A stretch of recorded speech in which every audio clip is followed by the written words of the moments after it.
Thank you.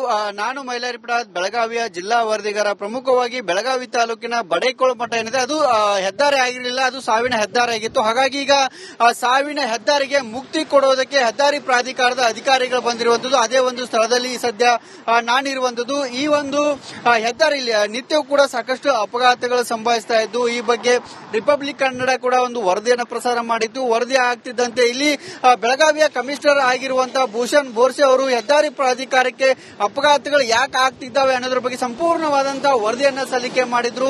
ಇದೇ ಒಂದು ಸ್ಥಳದಲ್ಲಿ ಸುಮಾರು 15ಕ್ಕೂ ಹೆಚ್ಚು ಜನ ಸಾವಾಗಿದೆ, ಜೊತೆಗೆ 90ಕ್ಕೂ ಹೆಚ್ಚು ಜನ ಇಲ್ಲಿ ಗಂಭೀರ ಪ್ರಮಾಣದ ಗಾಯಗಳಾಗಿರುವಂತದ್ದು. ಸಾಕಷ್ಟು ಜನ ಅಪಘಾತಗಳು ಕೂಡ ಸಾವನ್ನಪ್ಪಿದ್ದಾರೆ. ಹಾಗಾಗಿ ಅದಕ್ಕೆ ಮುಕ್ತಿ ಆಡಬೇಕು ಅನ್ನೋ ನಿಟ್ಟಿನಲ್ಲಿ ವರದಿಯನ್ನು ಕೂಡ ಸಲ್ಲಿಕೆ ಮಾಡಿದ್ರು. ಈಗ ಎಚ್ಚೆತ್ತುಕೊಂಡಂತ ಹೆದ್ದಾರಿ ಪ್ರಾಧಿಕಾರದ ಅಧಿಕಾರಿಗಳು ಸುಮಾರು 10 ಕೋಟಿ ಟೆಂಡರ್ ಅನ್ನ ಕರೆದಿದ್ದಾರೆ. ಕೆಲವೊಂದಿಷ್ಟು ಕಾಮಗಾರಿಗಳನ್ನ ಕೂಡ ಇಲ್ಲಿ ಪ್ರಾರಂಭ ಮಾಡಿರುವಂತದ್ದು. ತಡೆಗೋಡೆ ಎತ್ತರ ಇರಬಹುದು, ಜೊತೆಗೆ ರಸ್ತೆ ಸುಧಾರಣೆ ಇರಬಹುದು, ಜೊತೆಗೆ ಬೇರೆ ಬೇರೆ ಕಾಮಗಾರಿಗಳನ್ನ ಕೂಡ ಮಾಡ್ತಿರುವಂತದ್ದು. ಜೊತೆಗೆ ಈಗ ಮಳೆಗಾಲ ಇರೋದ್ರಿಂದ ಇಲ್ಲಿ ಸಾಕಷ್ಟು ಇಳಿಜಾರು ಇರುವಂತದ್ದು, ಕರ್ವಿಂಗ್ ಇರುವಂತದ್ದು. ಹಾಗಾಗಿ ಅದಕ್ಕೆ ವಾಹನ ಸವಾರರು ಬರುವಂತವರು ನ್ಯೂಟ್ರಲ್ ಅನ್ನ ಮಾಡ್ಕೊಂಡ್ ಬರಬೇಡಿ, ಜೊತೆಗೆ ಕಡಿಮೆ ವೇಗದಲ್ಲಿ ಬನ್ನಿ ಅನ್ನೋ ನಿಟ್ಟಿನಲ್ಲಿ ಸಲಹೆಯನ್ನ ಕೂಡ ಕೊಟ್ಟಿರುವಂತದ್ದು. ಜೊತೆಗೆ ಇಲ್ಲಿ ವಾಟರ್ ಬ್ಯಾರಿಯರ್ ಗಳನ್ನ ಅಳವಡಿಕೆ ಮಾಡಿದ್ದಾರೆ, ಜೊತೆಗೆ ಸೂಚನಾ ಫಲಕಗಳನ್ನ ಕೂಡ ಇಟ್ಟಿರುವಂತದ್ದು. ಜೊತೆಗೆ ಇಳಿಜಾರು ಇರೋದ್ರಿಂದ ಡ್ರಮ್ ಗಳನ್ನ ಕೂಡ ಅಳವಡಿಕೆ ಮಾಡಿರುವಂತದ್ದು. ಹಾಗಾಗಿ ಬರುವಂತವರು ಮುಂಜಾಗ್ರತಾ ಕ್ರಮಗಳನ್ನ ವಹಿಸಿ ಅನ್ನೋ ನಿಟ್ಟಿನಲ್ಲಿ ಕೂಡ ಹೇಳಿರುವಂತದ್ದು. ಜೊತೆಗೆ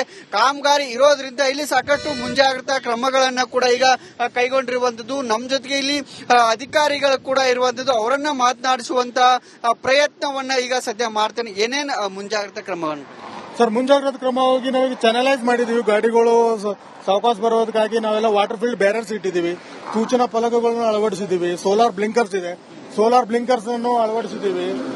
ಮತ್ತೆ ಗೋಬೋ ಅನ್ನೋದು ನಾವು ಇದು ಮಾಡಿದೀವಿ. ಈಗ ಅಂದ್ರೆ ನೈಟ್ ಅಲ್ಲಿ ವಾಹನ ಚಾಲಕರಿಗೆ ಅನುಕೂಲವಾಗಲಿ ಅಂತ go slow, don't drink and driving ಎಲ್ಲ ಡಿಜಿಟಲ್ ಬೋರ್ಡ್ ಇದು ನಮ್ದೆಲ್ಲ ಸೂಚನಾ ಫಲಕಗಳು ಡೈರೆಕ್ಟ್ ಆಗಿ ರೋಡ್ ಮೇಲೆ ಬರುತ್ತದೆ. ಮತ್ತೆ ನಾವು ಪರ್ಮನೆಂಟ್ ಸೊಲ್ಯೂಷನ್ಗಾಗಿ ಈಗ ಮೀಡಿಯಂದಲ್ಲಿ ಎಲ್ಲ ತಡೆಗೋಡೆಗಳನ್ನು ಕಟ್ತಾ ಇದೀವಿ. ಹಾಗೆ ಬ್ರಿಡ್ಜ್ ಅನ್ನು ವೈಡಿಂಗ್ ಮಾಡ್ತಿದೀವಿ ಇಲ್ಲ ಹಿಂದ್ಗಡೆದು. ಮತ್ತೆ ಸೈಡ್ಗೂ ಎಲ್ಲ ತಡೆಗೋಡೆ ಮಾಡಿ ಇನ್ನೊಂದು ಇರೋದು ರಂಬಲ್ ಸ್ಟ್ರಿಪ್ ಇನ್ನೂ ಜಾಸ್ತಿ ರಂಬಲ್ ಸ್ಟ್ರಿಪ್ ಹಾಕ್ತಾ ಇದೀವಿ.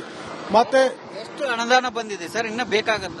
ಇಲ್ಲ, 10 ಕೋಟಿ ಟೆಂಡರ್ ಆಗಿದೆ. ಆಲ್ರೆಡಿ ಕಾಂಟ್ರಾಕ್ಟರ್ ಡಿಪ್ಲಾಯ್ ಆಗಿದ್ದಾರೆ, ವರ್ಕ್ ಸ್ಟಾರ್ಟ್ ಆಗಿದೆ. ನಾವು ಇದನ್ನ ಆದಷ್ಟು ಬೇಗನೆ ಪೂರ್ಣಗೊಳಿಸ್ತೀವಿ ಸರ್. ಮಳೆಗಾಲ ಇರೋದ್ರಿಂದ ಇವೆಲ್ಲ ಮುಂಜಾಗ್ರತೆ. ಹೌದು ಸರ್, ಮುಂಜಾಗ್ರತಾ ಕ್ರಮಗಳನ್ನು ವಹಿಸಿಕೊಂಡಿದ್ದೀವಿ ಸರ್. ಏನ್ ಹೇಳ್ತೀರಿ ಸರ್ ಅತಿ ವೇಗವಾಗಿ ಬರುವಂತವ್ರಿಗೆ? ಸರ್, ಅತಿ ವೇಗವಾಗಿ ಬರಬೇಡಿ ಅನ್ನೋದೇ ನಮ್ಮ ಇದು. ಯಾಕಂದ್ರೆ ಈಗ ಸುಮಾರು ಜನ ಸಾಕಷ್ಟು ಆಕ್ಸಿಡೆಂಟ್ಗಳು ಆಗಿದಾವೆ ಇಲ್ಲಿ ಸ್ಪೀಡ್ನಿಂದರೆ. ಅದಕ್ಕೆ ನ್ಯೂಟ್ರಲ್ ಮಾಡ್ಕೊಂಡ್ ಬರಬೇಡಿ, ದಯವಿಟ್ಟು ಸಾವಕಾಶ ಬನ್ನಿ, ನಿಧಾನವಾಗಿ ಸಾಗಿರಿ ಅಂತ ಹೇಳ್ತೀವಿ ಸರ್. ಇದಿಷ್ಟು ಇಲ್ಲಿರುವಂತಹ ಅಧಿಕಾರಿಗಳು ಕೂಡ ಹೇಳ್ತಿರುವಂತದ್ದು. ಇದಿಷ್ಟು ಇಲ್ಲಿನ ಸುದ್ದಿ. ಮುಂದಿನ ಸುದ್ದಿಯನ್ನು ಕೊಡೋದಕ್ಕೆ ನನ್ನ ಸಹೋದ್ಯೋಗಿ ಇದ್ದಾರೆ.